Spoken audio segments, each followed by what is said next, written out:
Hello, my name is Kyle, and I just wanted to make this quick video to show off my 2D deferred rendering pipeline that I made using Unity's scriptable rendering pipeline.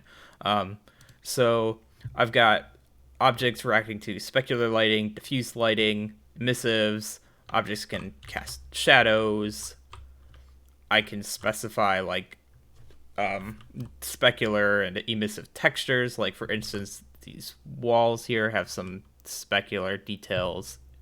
Don't show up in the diffuse, pretty obvious by where these point lights come close to it. Different surfaces can have different normals and depths. Like this table, for instance, is reacting to lighting from different directions. And the way that all of this works is in my scene, I've got 3D geometry that I can largely place just procedurally, as well as 2D sprites that just give like color information. And if we take a look at the frame debugger, we can see a bit more detail as to what passes are being done. We've got shadow passes first.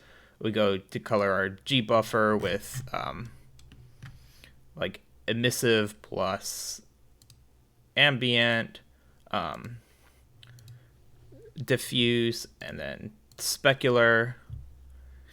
It supports Unity's batching, so that sprites that have the same material are all just one draw call, like these plates, for instance, or each of our tile maps, like the walls and the floor.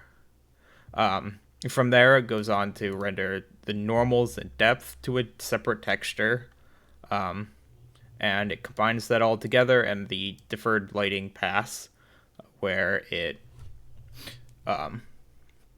it'll render just a mesh for each light and run lighting calculations combining the info from our different G buffer passes and the normals. It's got support for point lights, and we've got a spotlight in the scene. It also supports Unity's perfect pixel component. So, for instance, like this guy will render everything to a low res texture and then upscale it at the end. I can use a lot of Unity's just default rendering tools. Like I just have normal point lights put in here. I don't need to do anything special to these sprites either, other than just change the material in them. And I mean, yeah, I think it's come together quite nicely. Let me know if you have any questions, and have a great day.